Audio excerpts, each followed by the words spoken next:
Bonjour les amis, bienvenue sur Tu joues ou quoi. Aujourd'hui je n'ai pas de boîte à vous présenter parce que je vous présente un prototype et donc il est arrivé dans un carton sans boîte. Voilà, c'est toujours pas fait la boîte, mais du coup le prototype est vraiment super. Il s'agit de l'ordre de VIL, le deck building, voilà le jeu de cartes de l'ordre de VIL, c'est absolument dingue. Donc ça, je remercie Alexandre et David de me faire confiance pour vous présenter ce jeu là, donc c'est vraiment super. Merci à eux. Et puis donc c'est une version jeu de cartes deck building de l'ordre de VIL que vous connaissez déjà, que je vous ai présenté sur la chaîne. Je vous ai présenté les deux chapitres absolument fabuleux de cette saga de l'ordre de VIL. Donc on découvre ça tout de suite dans un instant, comment ça marche, et je vous retrouve tout à l'heure pour mon avis sur ce jeu. À tout à l'heure.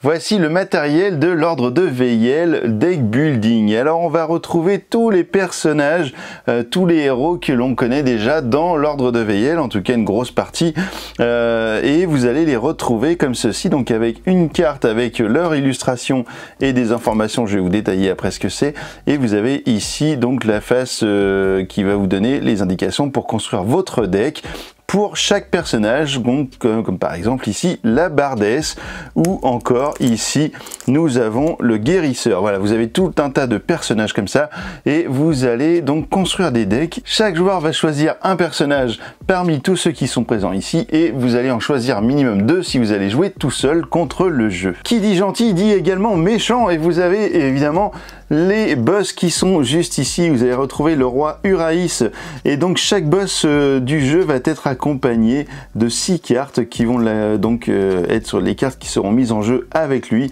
si vous arrivez à atteindre la 4e manche du jeu, donc le 4e palier si vous êtes encore survivant. Vous aurez ici Talman, l'apprenti de l'ordre, et vous avez donc tous les méchants, la grande prêtresse. Ici, l'âme du chasseur calciné. Alors, c'est vrai que c'est pas évident parce que les cartes sont slivées parce que c'est un prototype, et c'est pas évident de jouer avec la lumière avec des cartes slivées parce que ça fait beaucoup de reflets. On va dire que pour cette partie, on choisit le roi Uraïs et on met les autres de côté.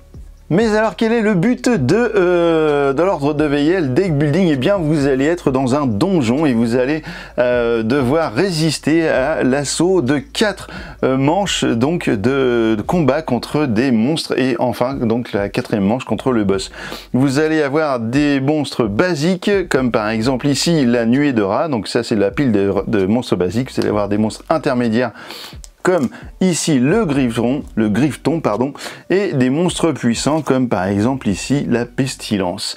Alors à chaque fois les cartes de monstres eh bien, vont être faites exactement de la même manière. C'est que vous allez avoir une petite colonne sur le côté qui va vous indiquer le nombre de points de vie et le nombre de dégâts à faire à chaque monstre pour arriver à lui enlever une vie.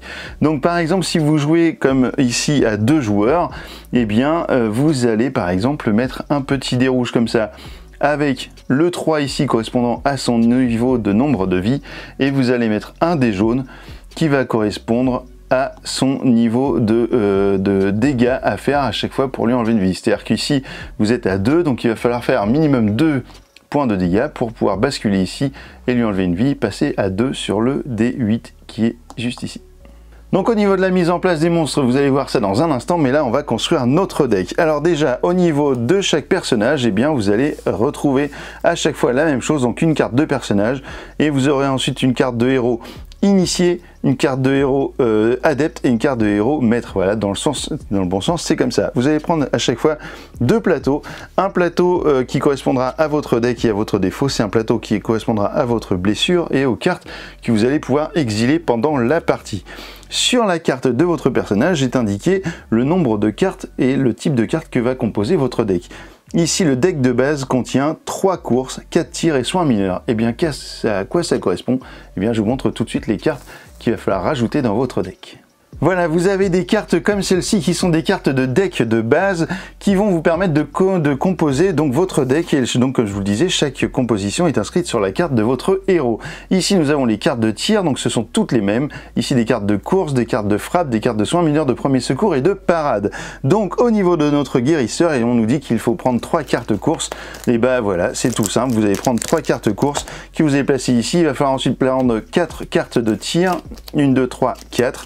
Il n'y a rien de plus simple. Et 3 soins mineurs. Hop, 1, 2, 3.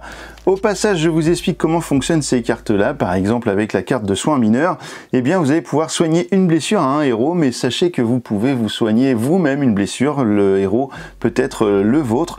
Et vous allez avoir à chaque fois un point noir avec des petits carrés blancs sur le côté.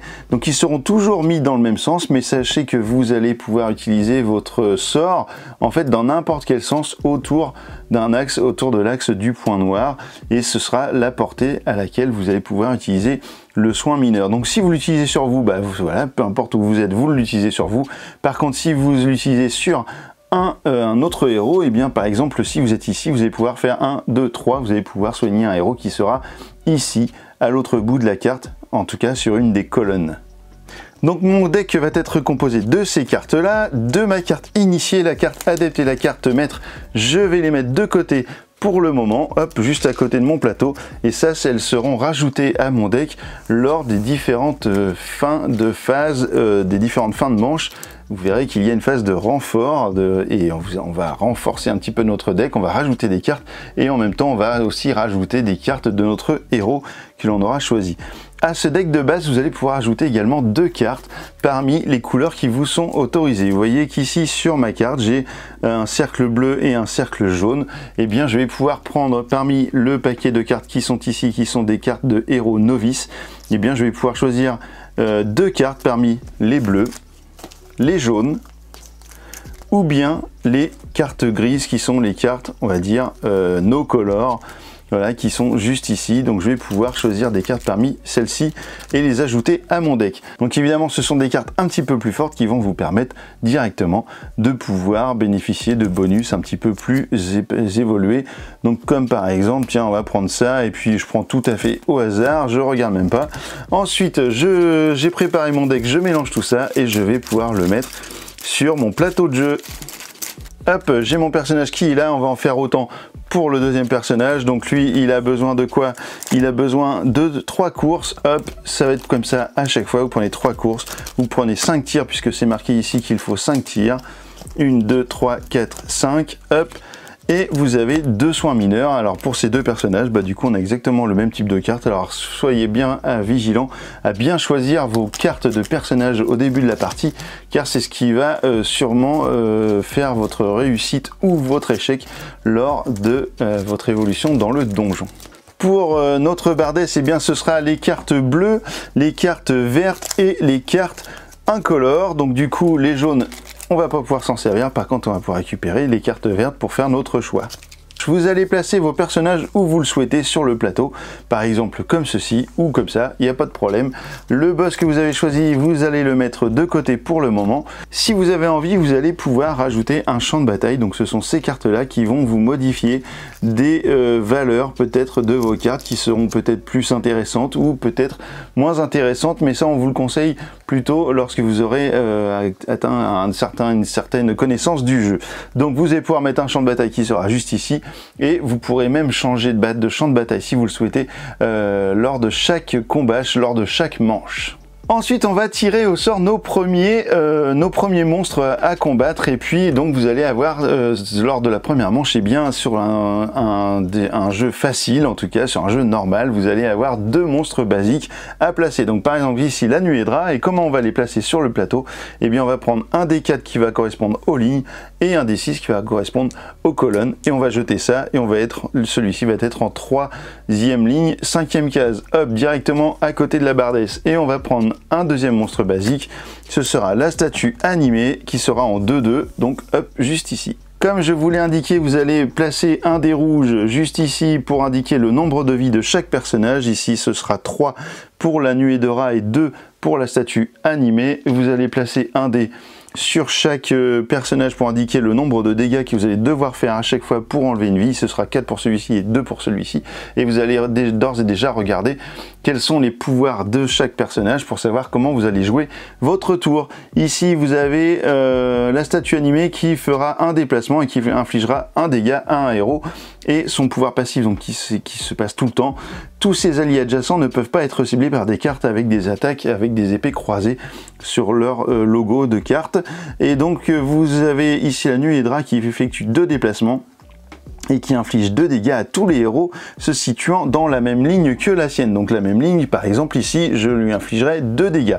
Donc à savoir que les monstres vont toujours se déplacer vers l'ennemi le plus proche, donc vers le héros le plus proche, ou si vous avez des distances égales entre les 2 personnages ou d'autres personnages, ils iront toujours vers les héros qui aura le plus de menaces, et la menace sera représentée par ce chiffre qui est indiqué juste ici. Donc ici la menace de notre guérisseur, je crois que c'est comme ça qu'il s'appelle, eh bien va être de 4, et la menace de la bardesse va être de 3. Donc forcément si la Nuit Hydra par exemple était ici, eh bien elle se déplacerait, pourquoi pas juste à côté du guérisseur pour le taper, puisque la menace serait plus élevée juste ici. Si un ennemi n'a pas besoin de se déplacer pour attaquer, eh bien il ne se déplacera pas.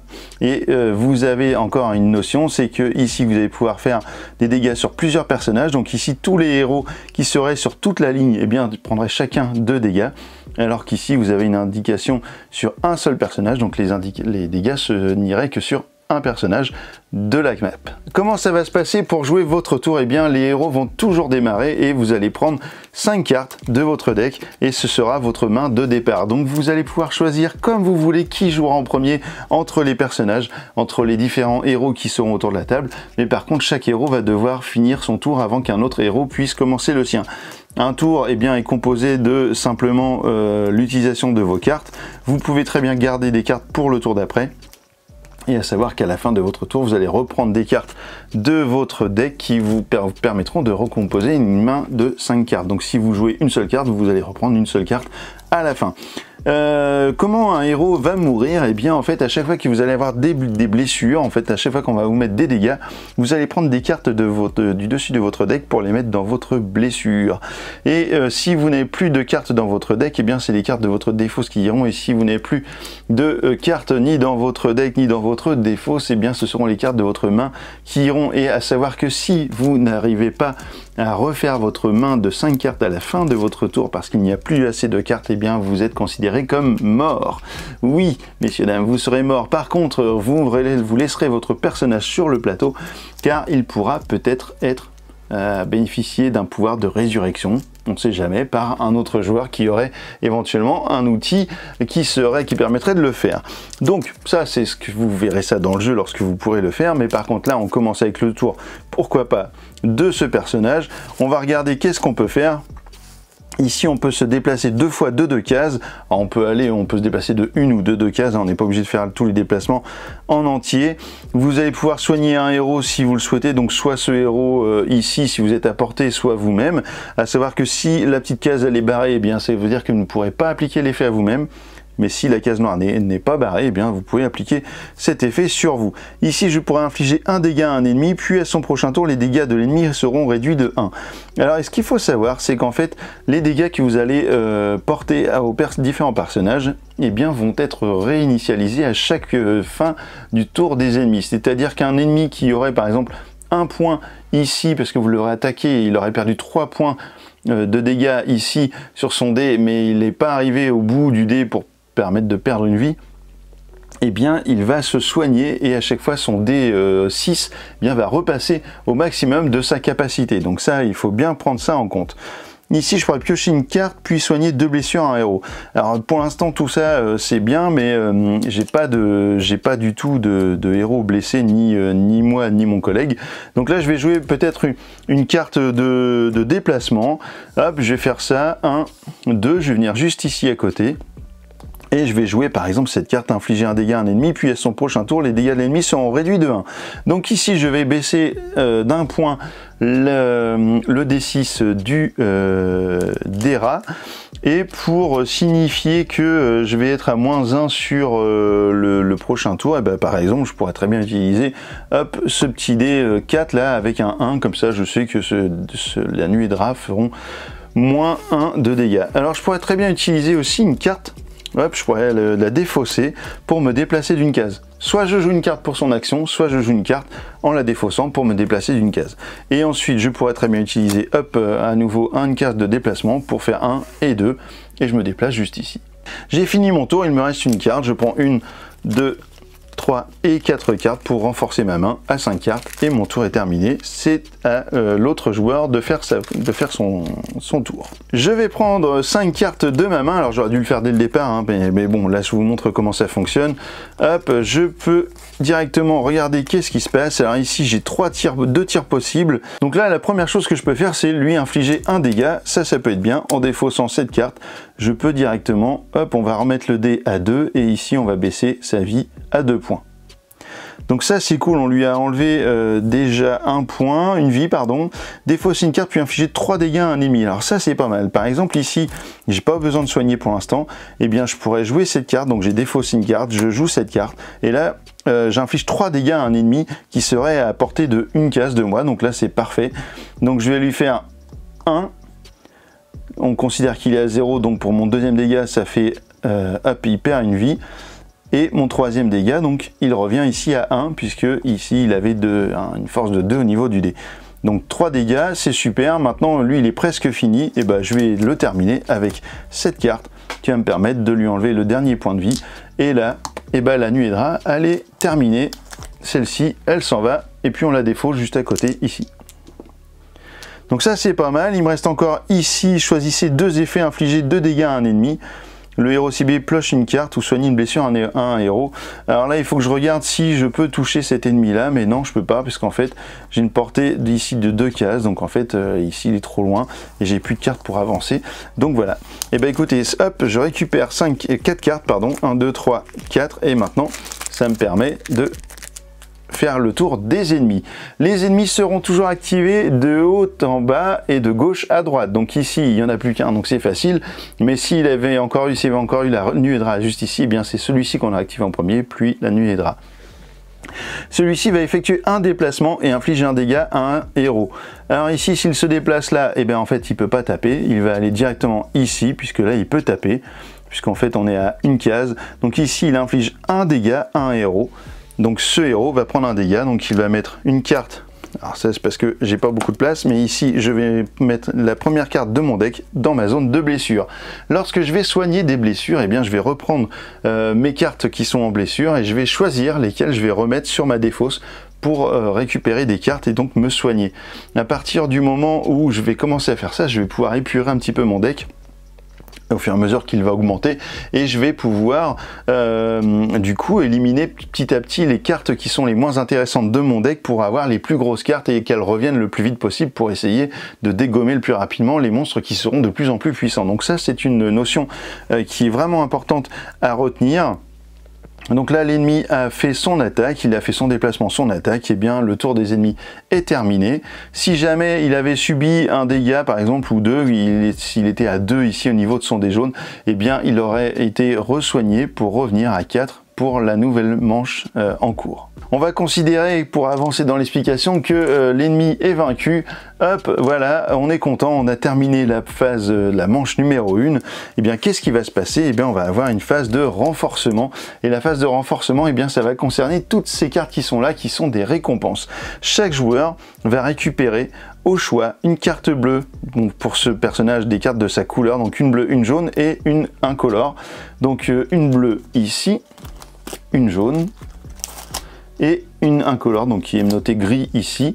Et le joueur aura donc plusieurs choix. Il va pouvoir récupérer soit une carte parmi les 3 là, qu'il va mettre dans sa défausse, soit il va pouvoir se soigner de 3 blessures ici dans son deck. Donc ça c'est intéressant parce que si vous avez pris cher lors d'un combat, évidemment ça va être intéressant d'aller vous soigner. Par contre vous n'allez pas récupérer de cartes, donc c'est un dilemme à chaque fois. Soit vous faites évoluer votre deck et du coup ça va être quand même plus facile pour les monstres qui vont venir après, surtout les monstres puissants qui sont quand même vachement durs, et surtout le boss, soit vous allez du coup vous soigner. Donc suivant les personnages que vous avez pris, s'ils ont beaucoup de cartes de soin ou quoi, peut-être le mieux c'est de récupérer des cartes.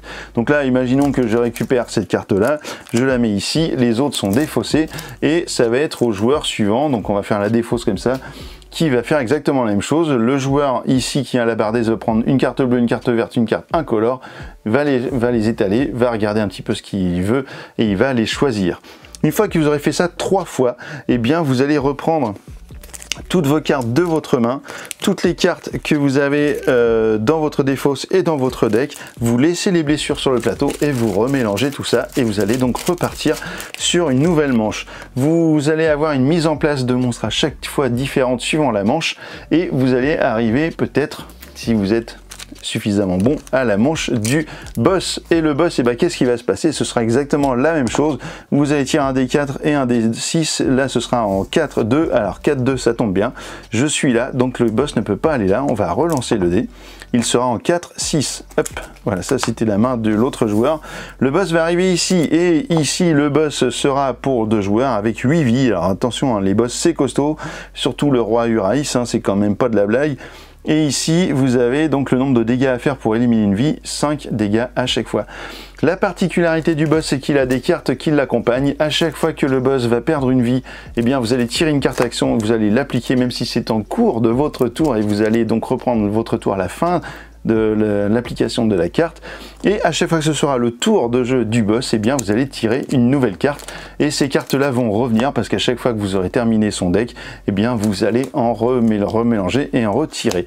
Voilà, c'est comme ça que vous allez jouer à l'ordre de VIL, le deck building. La campagne est encore en cours pour quelques jours et je vous conseille fortement, si vous aimez l'ordre de VIL et si vous aimez le travail des frangins, les Alexandre et David Rousseau, qui sont vraiment des gens extraordinaires, je vous conseille vraiment d'aller jeter un œil à la campagne Kickstarter et voir si la campagne est terminée, bien de regarder le late pledge et de vous offrir ce beau cadeau que l'ordre de VIL, le deck building, parce que vraiment c'est un univers complètement dingue qu'ils ont créé et c'est vraiment cool. Alors il faut savoir juste un truc, parce que c'est à la mode en ce moment de devoir dire à chaque fois les illustrations, etc.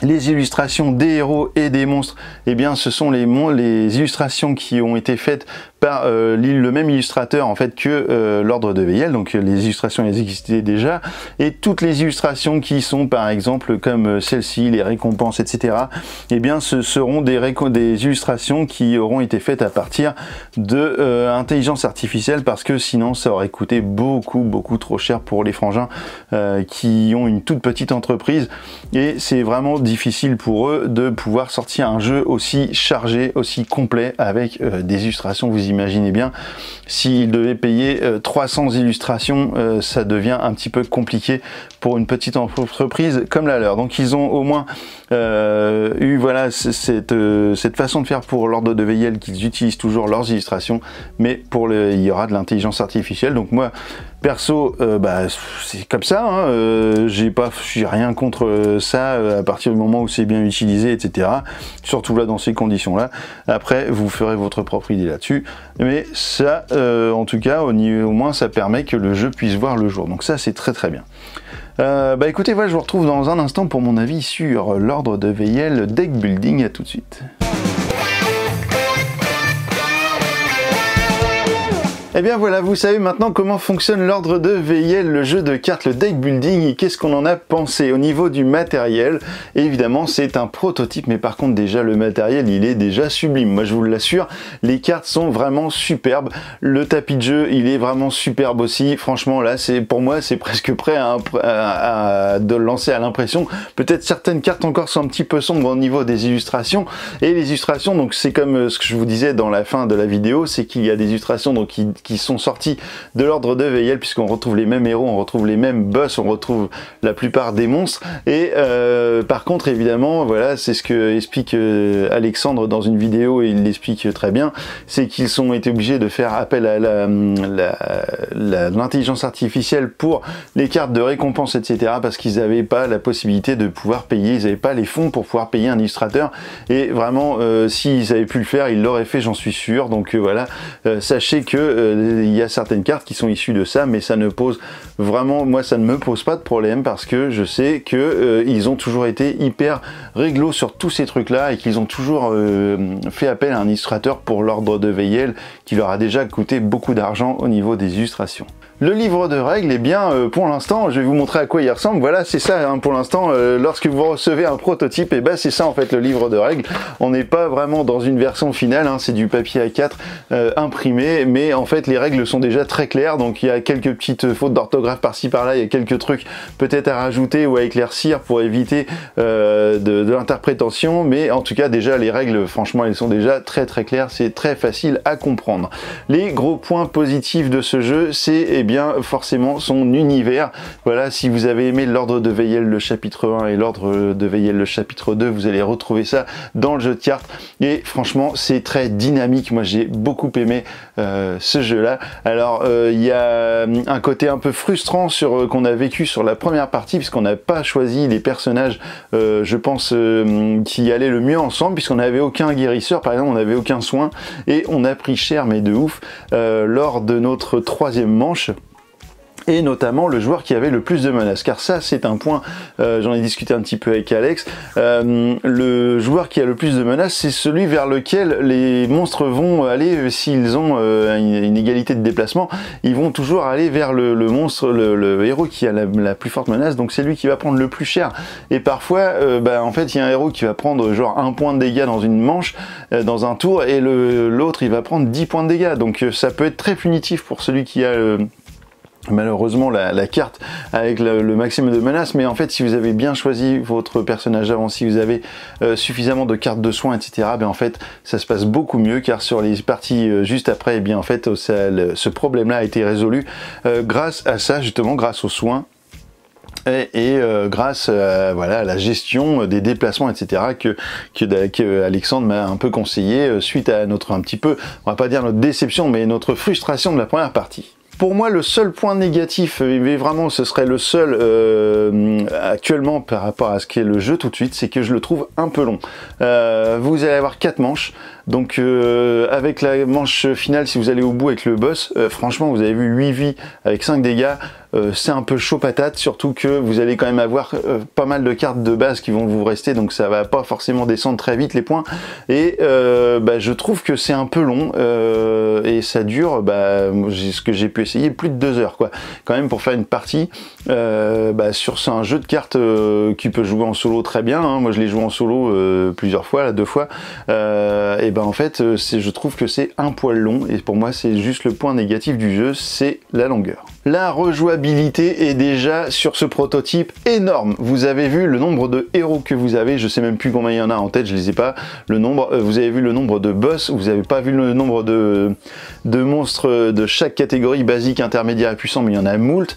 Vous allez avoir un jeu qui sera différent à chaque partie, ça c'est sûr. Voilà, sauf que bon, évidemment les cartes du deck de base seront les mêmes, hein, vous allez frappe, etc. Mais après vous allez toujours tomber sur des cartes différentes lorsque vous allez faire du renforcement, et ça ce sera vraiment ce qui va vous donner de la rejouabilité de ouf. Je ne sais pas combien compte le Kickstarter de cartes par rapport à ce que j'ai là sous la main. Je suis pas allé faire la comparaison, mais en tout cas, c'est déjà là, c'est vraiment énorme. Donc ça, au niveau de la rejouabilité, c'est vraiment super. Allez-y, il n'y a pas de problème. Voilà, écoutez, je vous conseille vraiment vivement d'aller faire un petit tour sur la page du Kickstarter, je vous ai mis le lien dans la description, avant la fin de la campagne, d'ici 6 ou 7 jours maintenant, et puis si vous n'avez pas eu le temps ou si vous n'êtes pas décidé avant cette fin de campagne, eh bien sachez qu'il y aura un late pledge de toute manière, vous allez pouvoir quand même commander votre jeu, et peut-être que même vous pourrez le commander après, auprès des garçons chez Paria Édition, donc la boîte de Alexandre et David, voilà, qui sont les créateurs de tout ce monde absolument incroyable de l'ordre de Weyel. Écoutez, merci beaucoup, et puis en attendant, alors, l'ordre de Weyel du jeu de cartes, tu joues ou quoi?